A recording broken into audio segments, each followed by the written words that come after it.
मेरे प्रिय युवा मित्रों, नमस्कार। फ्रेंड्स, आज के इस डेली ऑडियो लेक्चर में मैं आप सबसे कुछ महत्वपूर्ण घटनाओं की चर्चा करूंगा और इसकी शुरुआत मैं करना चाहूंगा हमारे प्रधानमंत्री जी की सिंगापुर यात्रा से। अभी उन्होंने 2 देशों की यात्राएं की। ब्रुनेई के बारे में मैं आपसे बात कर चुका हूं और आज मैं आपसे सिंगापुर की यात्रा के बारे में बात से अपने इस डेली ऑडियो लेक्चर की शुरुआत कर रहा हूं।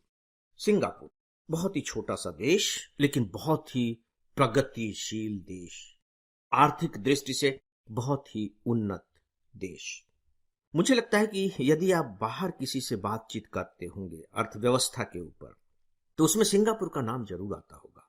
सिंगापुर भारत के लिए एक बहुत ही महत्वपूर्ण देश है और सच पूछे तो कहीं ना कहीं एक मॉडल कंट्री भी है कि एक छोटा सा देश इतनी जल्दी इतनी तरक्की कर सकता है, हम क्यों नहीं कर सकते।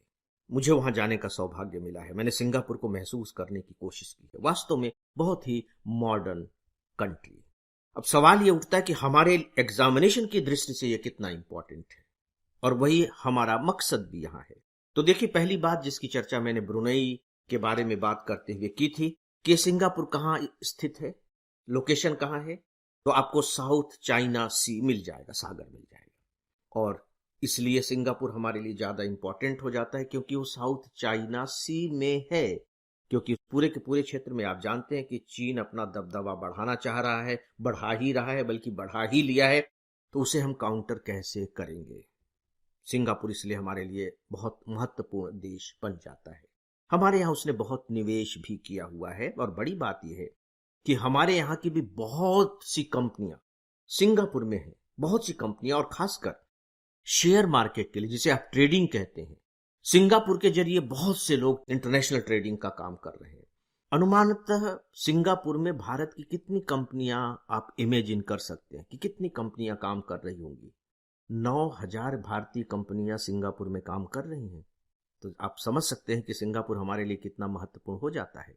और बदले में सिंगापुर की कितनी कंपनियां भारत में काम कर रही हैं? केवल 400। यहां केवल शब्द का मैंने इस्तेमाल 9,000 को देखते हुए किया है। अदरवाइज सिंगापुर जितना छोटा सा देश है, इसके बावजूद अगर वहां की 400 कंपनियां हमारे यहां काम कर रही हैं, तो यह अपने आप में एक महत्वपूर्ण बात है। दोस्तों, भारत और सिंगापुर के संबंध बहुत बेहतर है और जो सिंगापुर है वो इनफैक्ट भारत को एक बहुत ही संतुलित कारक के रूप में देखता है। यानी कि एक ऐसा देश जो दुनिया में संतुलन बनाए रखना चाहता है। यह हमारे लिए बहुत ही पॉजिटिव बात है। ये तो मैंने थोड़ी सी पृष्ठभूमि आपको बताई। अब हमारे प्रधानमंत्री जी वहां गए थे। कई समझौते होते हैं, जब आप पढ़ेंगे तो आपको एक लाइन में बहुत सारे समझौते मिल जाएंगे कि सेमीकंडक्टर में हुआ, डिजिटल सहयोग के लिए हुआ, शिक्षा के लिए, कौशल विकास के लिए, स्वास्थ्य के लिए, चिकित्सा क्षेत्र के लिए, इन क्षेत्रों के लिए समझौते पर हस्ताक्षर किए गए। आप पढ़ करके मुक्ति पा जाते हैं, लेकिन ये तैयारी करने का सही तरीका नहीं है। देखिए, जब मैं आप लोगों से डेली ऑडियो लेक्चर में किसी भी टॉपिक पर बात करता हूं, तो मेरी कोशिश होती है कि जहां भी मुझे तैयारी करने की प्रणाली बताने का अवसर मिले, मैं उसकी ओर भी इशारा करूं। राइट? तो इतने सारे समझौतों पर हस्ताक्षर हुए, तो ये जो बाकी नाम है आपके काम के नहीं है, तो फिर काम का क्या है? बिजनेस स्टैंडर्ड ने इसी खबर को छापा है, बिल्कुल अपने बैक पेज पर। और बैक पेज भी इक्वली इंपॉर्टेंट होता है, और बहुत बड़ी खबर उसने छापी है। उसका शीर्षक क्या है मालूम है?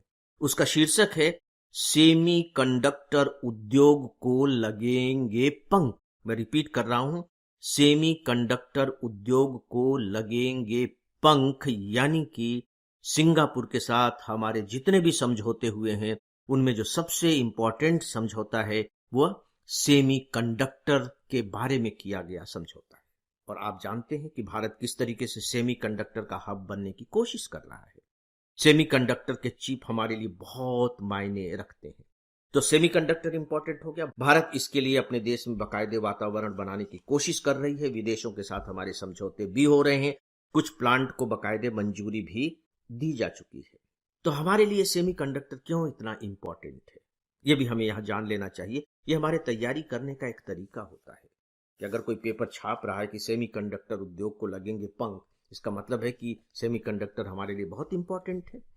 तो थोड़ी सी बातें तो मालूम होनी चाहिए ना कि हमारे लिए क्यों इंपॉर्टेंट है। आप जानते हैं कि भारत में इलेक्ट्रॉनिक के सामान, इलेक्ट्रॉनिक वाहन और विनिर्माण क्षेत्र में कितनी मांग है।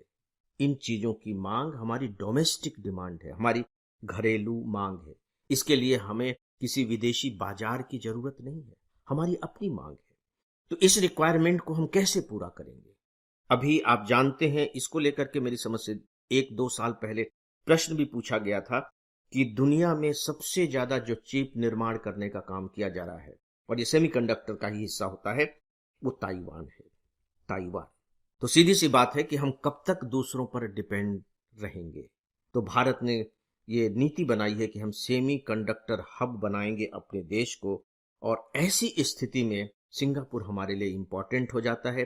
सिंगापुर इसलिए भी इंपॉर्टेंट हो जाता है कि इलेक्ट्रिक कार और स्मार्टफोन के लिए जो छोटे छोटे चिप लगते हैं, उनमें सिंगापुर अपनी वैश्विक पहचान स्थापित कर चुका है। बस दैट्स ऑल। एक ही पॉइंट आपके लिए सबसे इंपॉर्टेंट है। अब आप देखिए, तो सिंगापुर की बात हो गई, लेकिन यदि कोई सेमीकंडक्टर पर क्वेश्चन पूछा जाता है तो बकायदे उसमें आपको सिंगापुर के साथ हुए समझौते को एक लाइन में शामिल कर लेना चाहिए। वहां आपको बहुत डिटेल में जाने की जरूरत नहीं है, बस केवल आप एक लाइन शामिल कर लीजिए कि ऐसे ऐसे इसके बारे में सिंगापुर के साथ बहुत ही महत्वपूर्ण समझौता हुआ है। दोस्तों, जब हमारे प्रधानमंत्री जी अपनी बात कह रहे थे तो उसमें उन्होंने एक बात और महत्वपूर्ण कही थी। वो बात ये थी कि भारत अपना पहला तिरुवल्लुवर सांस्कृतिक केंद्र सिंगापुर में खोलेगा। तिरुवल्लुवर सांस्कृतिक केंद्र, तमिल के महान कवि तिरुवल्लुवर, जिनकी रचना का नाम है तिरुकुरल, महान कवि, सिंगापुर में खोला जाएगा। साहित्य, कला, संस्कृति आपके सिलेबस में है, तो क्या अब आपके लिए यह इंपॉर्टेंट नहीं हो गया है कि पहला तिरुवल्लुवर सांस्कृतिक केंद्र किस देश में खोला जाएगा?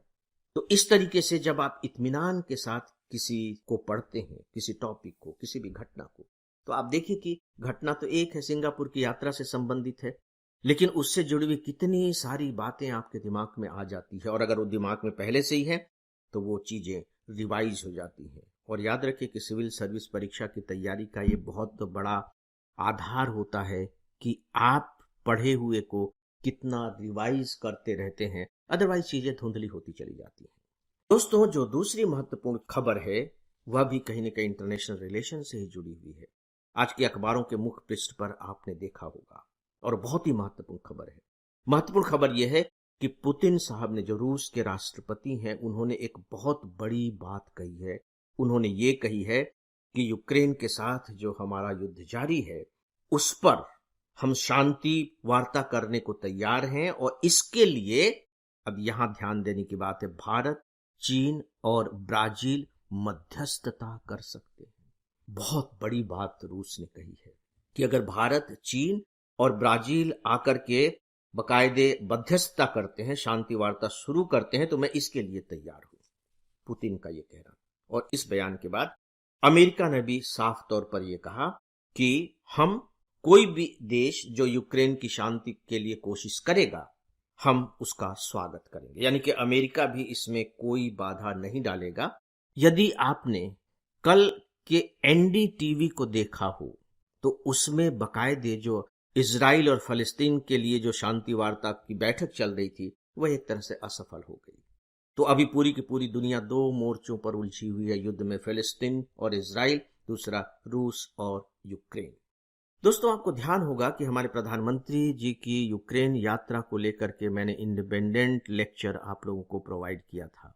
बहुत कम लेक्चर में मैं अपने विचार देता हूं कि मेरा ये विचार है। मुझे ध्यान आ रहा है कि उसमें मैंने कहा था कि नहीं, मेरा व्यक्तिगत विचार यह है कि प्रधानमंत्री जी की यह जो यूक्रेन यात्रा है, ये बहुत ही महत्वपूर्ण रही है, और खासकर कोई तो देश ऐसा है जो इसके लिए कोशिश कर रहा है, नहीं तो युद्ध तो बकायदे ऑटोमेटेड मोड में चले जाते हैं, और लग रहा है कि रूस और यूक्रेन का युद्ध कुछ ऐसे ही हो गया है। तो यहां मुझे अब वह बात सही होती हुई दिखाई दे रही है, और यह फिर से भारत को वैश्विक स्तर पर स्थापित करता है कि किस तरीके से, ठीक है, रूस हमारा दोस्त है, लेकिन इतने बड़े युद्ध की शांति के लिए वो भारत पर विश्वास कर रहा है। नो डाउट कि वो चीन पर भी विश्वास कर रहा है, वो ब्राजील पर भी विश्वास कर रहा है। अब ये कितना हो पाएगा ये एक अलग मुद्दा है, क्योंकि चीन कितना चाहेगा कि सच में युद्ध रुके, और यदि युद्ध रुकता है तो उसका बहुत बड़ा वैश्विक श्रेय जो जाएगा विश्व स्तर पर, वो भारत को जाएगा। क्या चीन इसे पचा पाएगा कि भारत को इसका श्रेय मिले? तो क्या होगा क्या नहीं होगा वो एक अलग मुद्दा है, लेकिन सबसे बड़ी बात यह है कि पूरी के पूरी दुनिया में भारत का जो कद बढ़ रहा है और खासकर विश्व शांति के समर्थक के रूप में जो उसकी पहचान बन रही है, वो एक बहुत बड़ी बात है और बहुत बड़ी उपलब्धि है। और इसी के साथ ही दोस्तों, आज के इस डेली ऑडियो लेक्चर को अब यहीं समाप्त करता हूं। नमस्कार।